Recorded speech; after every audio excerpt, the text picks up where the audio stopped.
दोस्तों पिछले कुछ समय से हम लोग लगातार देख रहे हैं कि जो रेटिंग एजेंसीज है जो कि मोस्टली अमेरिका या यूरोप से ऑपरेट होती है, इनका भारत के प्रति जो रवैया है वो काफी ज्यादा उदासीन रहा है, काफी ज्यादा नेगेटिव रहा है।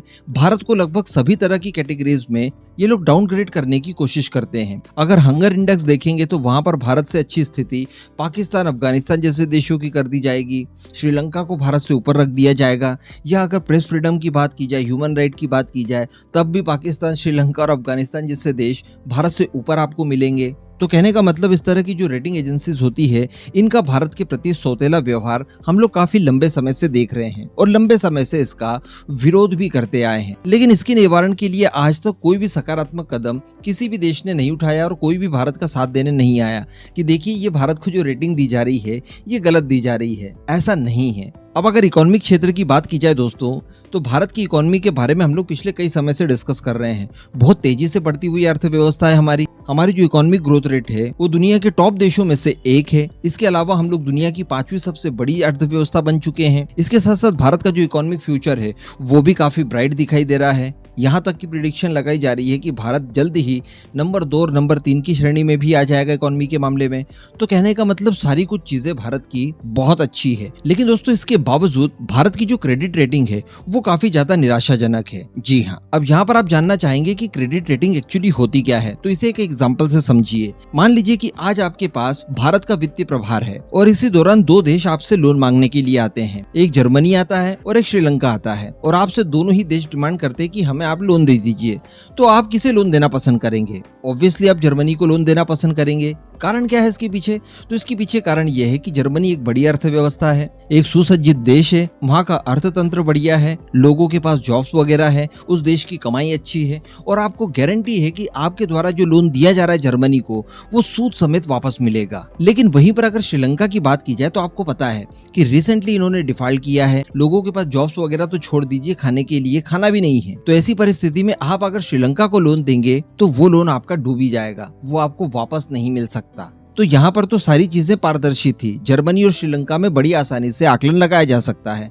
लेकिन वो देश जो कि चुपचाप अपना काम किए जा रहे हैं उनके बारे में पता कर पाना थोड़ा सा मुश्किल हो जाता है। तो ऐसे देशों को लोन देने से पहले लोन देने वाले उस देश की क्रेडिट रेटिंग चेक करते हैं। क्रेडिट रेटिंग अगर आपकी अच्छी है, यानी आपको अगर जो लोन दिया जा रहा है उस लोन के वापसी की चांसेस जितने ज्यादा होंगे उतने ही कम ब्याज दर के साथ आपको लोन प्रोवाइड करवा दिया जाएगा। तो ये जो क्रेडिट रेटिंग दी जाती है ये जनरली अमेरिका और यूरोपियन देशों की कुछ संस्थाएं हैं, जिसमें मूडीज का नाम ले लीजिए, फिच का नाम ले लीजिए। इस तरह की कुछ संस्थाएं हैं जो कि आपको क्रेडिट रेटिंग देती है। तो यहाँ पर अगर भारत की बात की जाए जो कि लगभग सभी क्षेत्रों में बहुत ही अच्छा कर रहा है, उसके बावजूद भारत की क्रेडिट रेटिंग काफी ज्यादा नीचे गिरा कर रखी गई है। भारत ने इसका काफी विरोध भी किया लेकिन इसमें कोई भी सुधार नहीं किया गया। और भारत की इस समय क्रेडिट रेटिंग देखी जाए तो ये 10वें पायदान पर आती है, जिसमें फिच द्वारा BBB- दी गई है।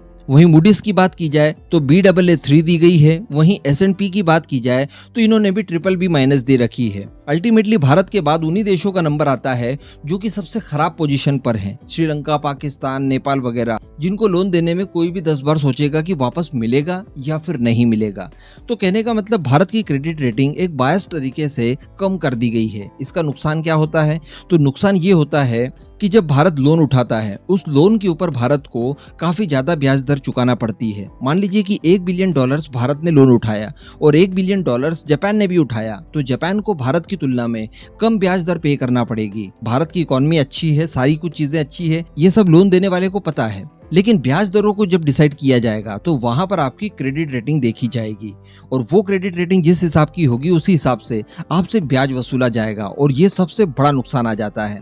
अब मैं आपको बता दूं कि इस तरह की चीज जो भारत के साथ सौतेला व्यवहार हो रहा था, ऐसा अब अमेरिका के साथ भी हुआ है और अब जाकर इन्हें पता चला है कि भारत की स्थिति इतने लंबे समय से क्या रही होगी और भारत को कितना कुछ सहना पड़ा होगा इन्हीं क्रेडिट रेटिंग एजेंसीज के जरिए। दरअसल हम लोग पिछले कुछ समय से देख रहे हैं कि अमेरिका इकोनॉमिकली काफी ज्यादा परेशान चल रहा है। अभी 2-3 महीनों पहले की बात है जब ऐसा लग रहा था कि अमेरिका डिफॉल्ट कर जाएगा। उस समय अमेरिका के पास इतना पैसा भी नहीं था कि वो अपने लोन की किस्तें अदा कर पाए।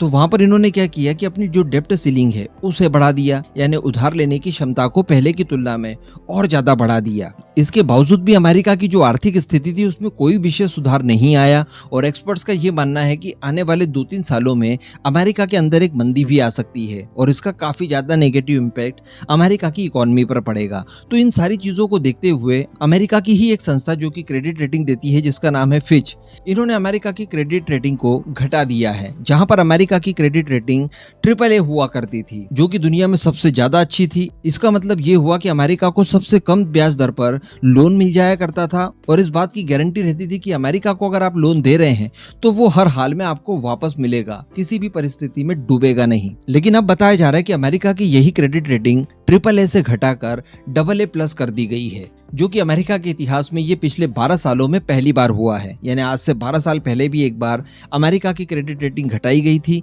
लेकिन उसके बाद ये अभी ही अवसर आया है जब अमेरिका की क्रेडिट रेटिंग घटाई गई है। अब जो निवेशक होंगे वो अमेरिका के अंदर निवेश करने से पहले, अमेरिका को उधार देने से पहले इस बात का ध्यान रखेंगे और दिए गए उधार के ऊपर जो ब्याज दरें हैं वो इसी आधार पर डिसाइड की जाएगी। तो जैसे ही अमेरिका की ही संस्था ने अमेरिका की क्रेडिट रेटिंग घटाई, उसके बाद अमेरिका का पूरा तंत्र करहा उठा, बिल्कुल वैसे ही जैसे भारत परेशान हुआ करता था। और अब इनको लेकर कई सारे आरोप अमेरिका का एडमिनिस्ट्रेशन लगा रहा है कि इन क्रेडिट रेटिंग एजेंसीज की कोई भी रिलायबिलिटी नहीं है, इन्होंने किसी भी तरह के डेटा को कोई विशेष एनालाइज नहीं किया और अपने मन मुताबिक अमेरिका को गलत तरीके से क्रेडिट रेटिंग दे दी है। और कुल मिलाकर इस क्रेडिट रेटिंग को इन्होंने फेक बताने की कोशिश की है। तो अब आप समझ सकते हैं कि भारत की स्थिति फिर क्या रही होगी। भारत कितने सालों से इस बात के लिए जूझ रहा है कि आप हमारी क्रेडिट रेटिंग बिल्कुल ईमानदारी से शो कीजिए और जिस हिसाब की हमारी परफॉर्मेंस है उसी आधार पर दीजिए, लेकिन इसके बावजूद भारत से लंबे समय से सौतेला व्यवहार किया जा रहा है और भारत की क्रेडिट रेटिंग को एकदम ही डाउनग्रेड करके हमेशा ही ये लोग शो करते हैं। अब इस पूरे मुद्दे पर दोस्तों आपका क्या मानना है, नीचे कमेंट करके जरूर बताइएगा।